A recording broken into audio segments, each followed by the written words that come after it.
Hi there, my name is Alicia Ungs, and I am a unique leader in that I believe that the best asset of a leader is to walk alongside people where they are. And in that, that's a large part of my personality as well. My personality type is INFJ. I'm introverted, and my Gallup strengths include input, intellection, learner, developer, and futuristic, which means I'm really good at seeing the potential of what could be.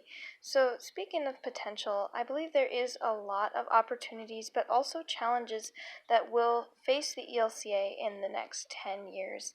It seems like we live in a world that has a lot of challenges, especially here in the United States right now, where it feels like division is growing stronger and stronger every day. We have sadness filling our country as people are torn from their families and people are dying in the streets, freezing cold because they don't have a home. And a lot of people like to blame the church for this. I think that as a church, as a body of Christ, it is our job to reach out and help people who need help. I don't think that it is our job to ask where they came from or what their background is, but rather, what can we do to serve God in the way that we are called as human beings to connect to each other. And I think that that is a challenge which faces the ELCA, is that we have trouble claiming that when people have certain backgrounds.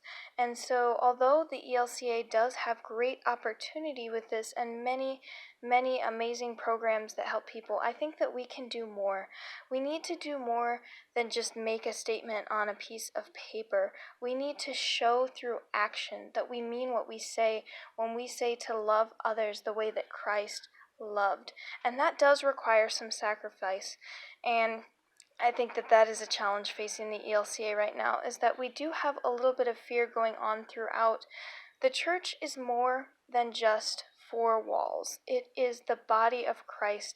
We are called as the church to be the hands and feet of Jesus, and I feel like we can do a better job in the next 10 years of expanding that so that we don't have people saying testimonies every other day that says that the church is the ones that hurt them in the first place and drove them away from love.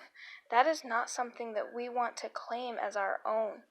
We need to do as Martin Luther said and be bold as a church. We need to move forward and be willing to say enough is enough. Because the truth is, no matter how many times someone says it is what it is and we can't change it, the only time that becomes true is when we accept it as truth. And I believe that we can do that in the future of the ELCA. As a leader, I feel that that is something I am good at, is seeing the potential in people, walking alongside them when they even don't see the strength in themselves,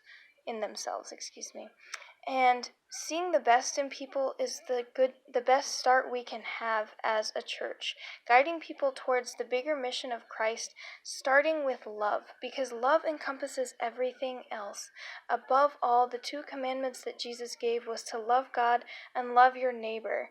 And everyone should be our neighbor. It shouldn't be about asking questions of where they came from or whose side they're on, but coming together as a people. And I believe that I can be a part of that. However, in the end, it's not about what I can do or even what the ELCA can do. It's about what God can do through us. And I look forward to seeing the amazing things that God has in store for the ELCA, for the United States, for the whole world in the next 10 years. I look forward to being a part of that. Thank you.